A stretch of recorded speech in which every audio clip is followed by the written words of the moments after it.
My intention was to film this video back in February in time for Valentine's Day, but it was too cold in the workshop and other things got in the way. I actually made 2 of these boxes over the summer, and they're made from scraps of English walnut. It's currently Christmas Eve as I sit here doing the final edits, so I'm going to call this an early head start for Valentine's Day 2014.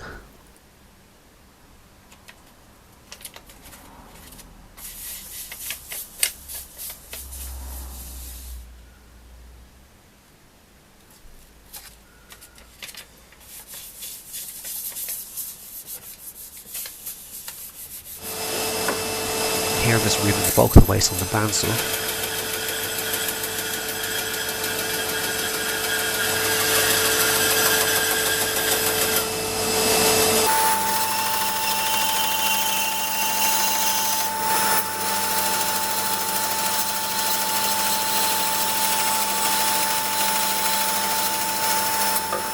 And use the hand plane to give myself a flat place to work from.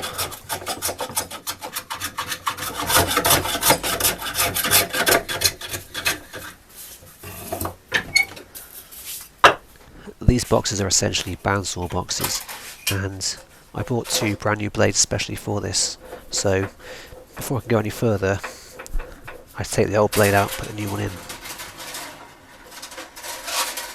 Very briefly, this is how you fold a blade with one hand.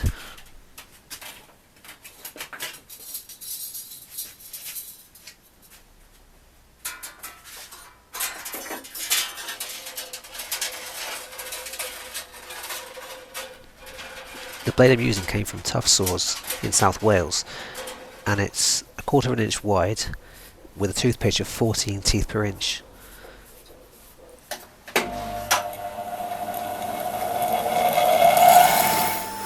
With the blade running true, I could begin by cutting the relief cuts for the outside shapes.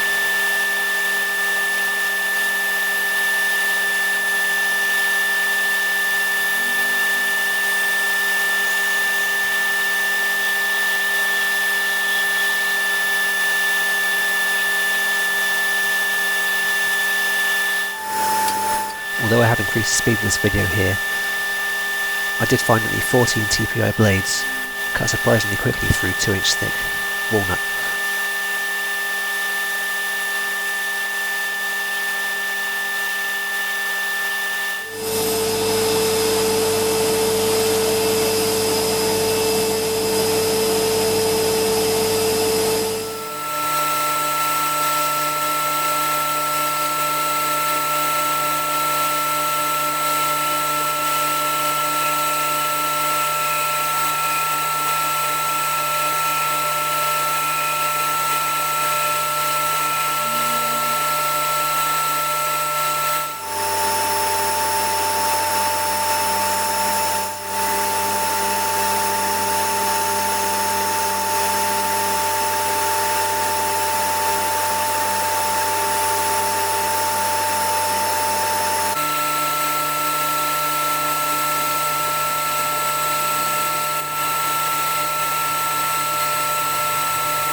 With both heart shapes roughed out, I can now separate the base .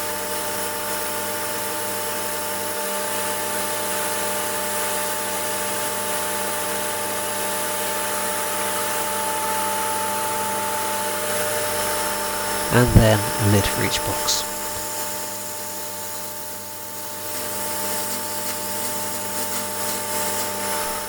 You can see here how the finish straight from the saw is pretty superb with a sharp blade.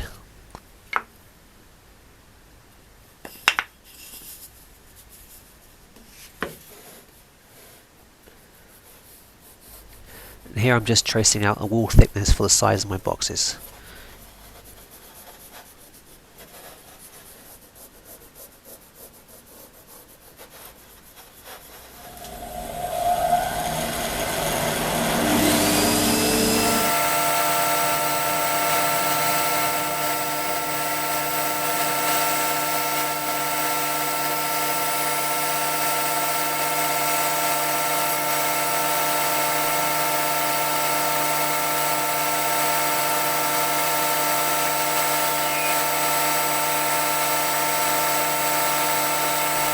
At the end of each cut I had to switch the saw off and back the blade out slowly.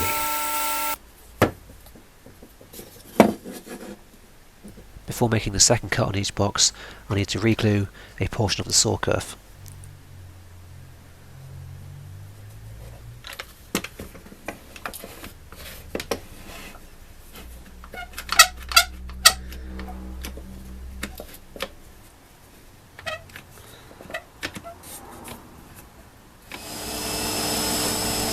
And once the glue is dry, I can go back to the bandsaw.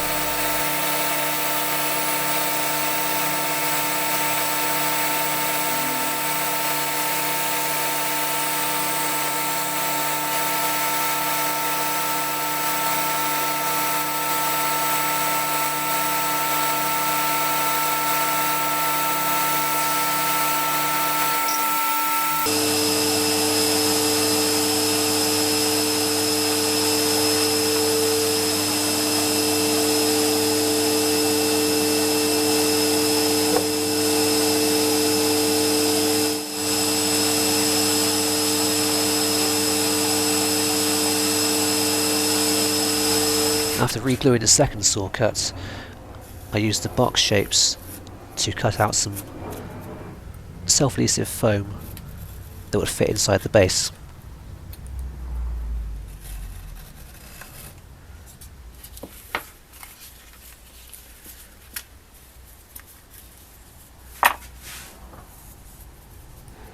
And with the felt cut to size, I could confidently glue the bases on.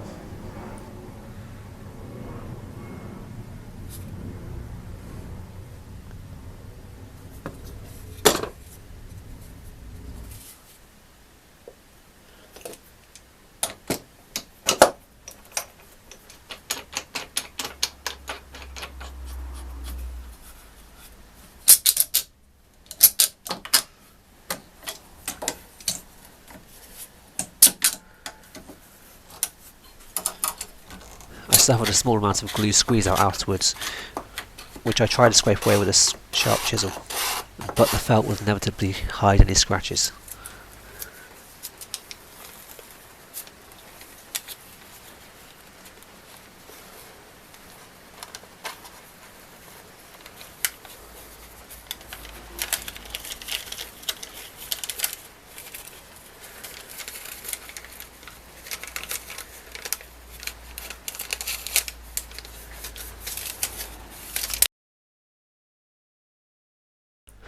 With the bottoms covered, I chose to hide the inside edges with some strips of felt. This was not very easy to fit, I must say.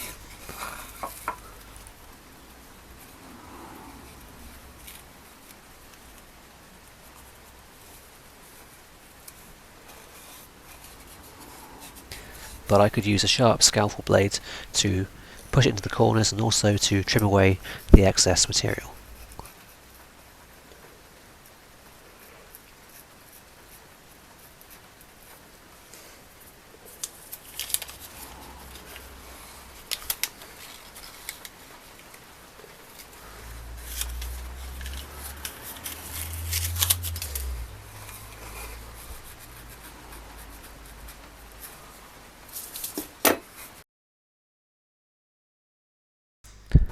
I took a thin slice from each of the offcuts, and I decided to use that as a kind of lid locator, so the lid locates centrally on the box each time.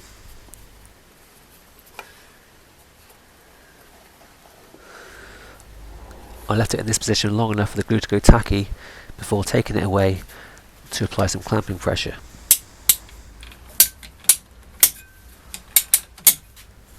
As you can see, this one fits very nicely.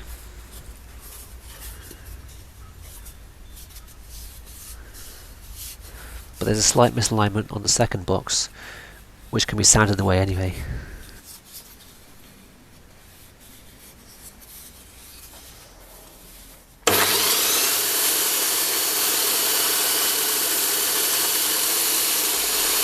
I chose to use my belt sander because it runs parallel with the grain direction.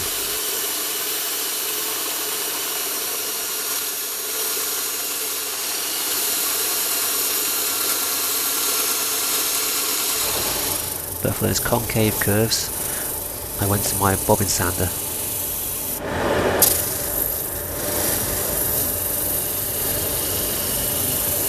With extreme care, you can sand convex edges as well.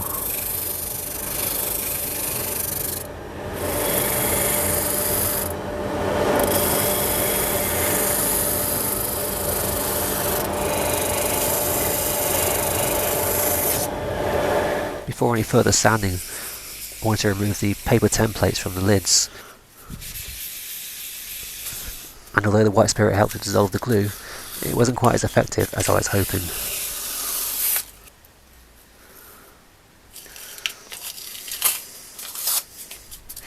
Cleaning up this intricate valley in the top of the heart was perhaps the most challenging part of this.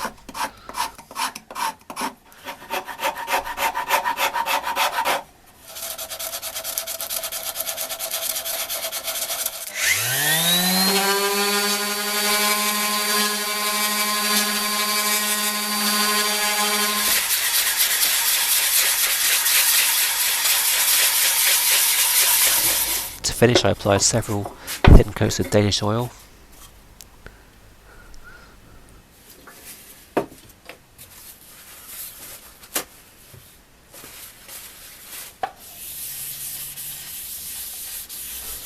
And just like any oil finish really, it certainly brings out the grain in the wood.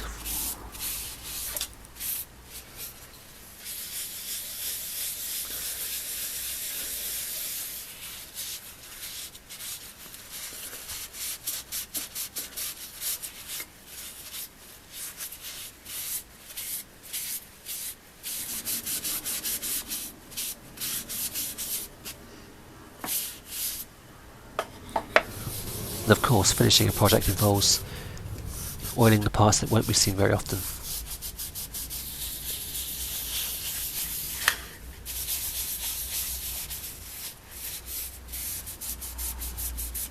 I gave a light sanding between coats to try and fill some of the pores in and keep the finish flat.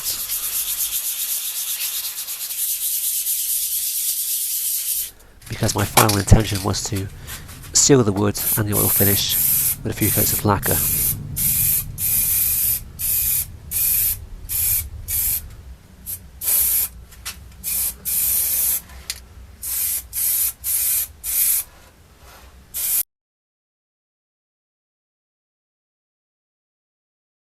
Thank you very much for watching.